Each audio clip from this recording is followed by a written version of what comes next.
नमस्कार दोस्तों।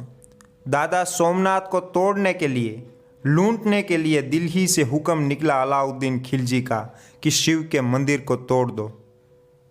और सोमनाथ मंदिर को लूटने के लिए फौज निकली।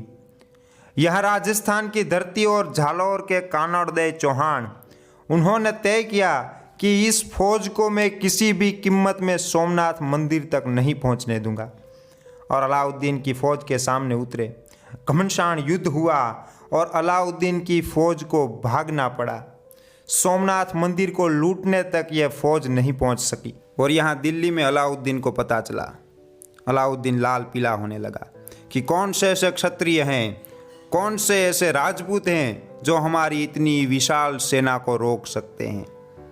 अलाउद्दीन ने हुक्म किया कि हमारी सबसे बड़ी फौज लेकर जाओ और राजस्थान को फतेह करो। लेकिन अलाउद्दीन की सभा में ऐसे इंसान थे जिन्होंने कहा कि महाराज, हमारे पास इतनी बड़ी सेना है कि हम राजस्थान को हरा देंगे, लेकिन ये जो हमारी सेना है वह इतनी ही बड़ी रहेगी और हम सब जिंदा रहेंगे, इस बात में दम नहीं है। जो भी करें वो सोच समझ कर कीजिए।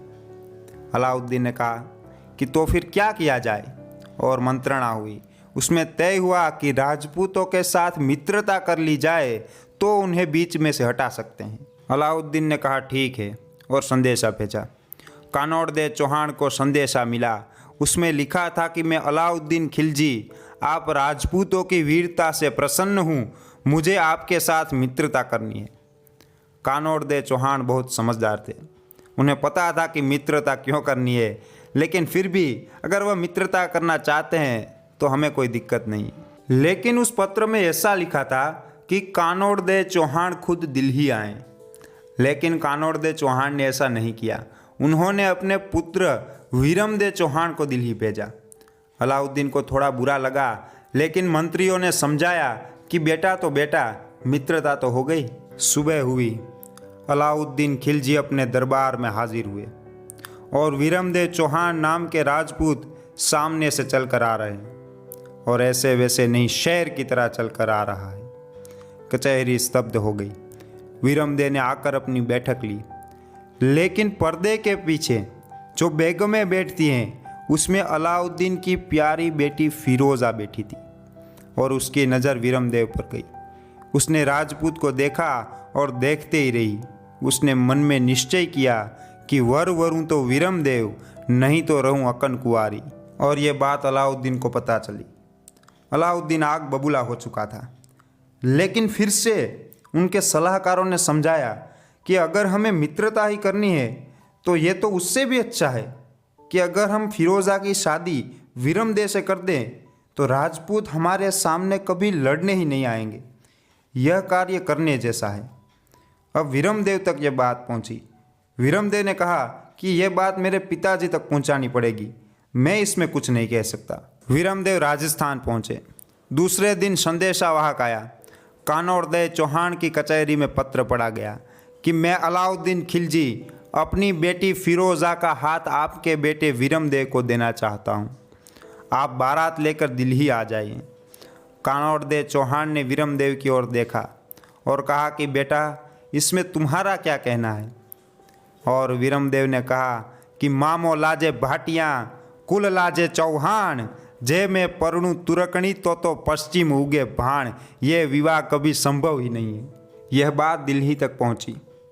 अलाउद्दीन ने कहा कि दिल्ली के बादशाह अलाउद्दीन की बेटी और उसकी शादी का प्रस्ताव अगर सामने से जाए और राजपूत मना कर दे, अब तो युद्ध करना पड़ेगा।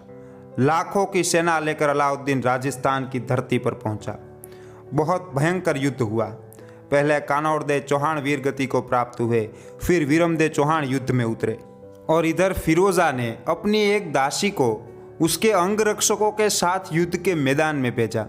उसने कहा कि युद्ध में जो भी हो, कोई भी जीते, उससे हमें फर्क नहीं पड़ता, तुम किसी भी तरह वीरमदे चौहान को जीवित यहाँ मेरे पास लेकर आओ। लेकिन दूसरी तरफ युद्ध में वीरमदे चौहान वीरगति को प्राप्त हुए। दासी ने देखा, उसने अंगरक्षकों को कहा कि जल्दी से वीरमदेव चौहान का सिर ले लो, मैं फिरोज़ा को क्या मुंह दिखाऊंगी। युद्ध में हजारों राजपूत वीरगति को प्राप्त हुए और अलाउद्दीन की सेना को भागना पड़ा। वह दासी तब वीरमदेव चौहान का सिर लेकर दिल्ली पहुंची। स्वर्ण के थाल में वीरमदेव का सिर रखा गया।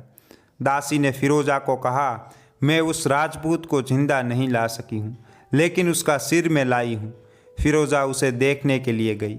वीरमदेव चौहान के सिर पर कपड़ा रखा गया था। फिरोजा ने उस कपड़े को हटाया और वह वीरमदेव चौहान के सिर को छूने के लिए गई। दोस्तों, आप यकीन नहीं करेंगे, लेकिन यह राजस्थान का सच्चा इतिहास है।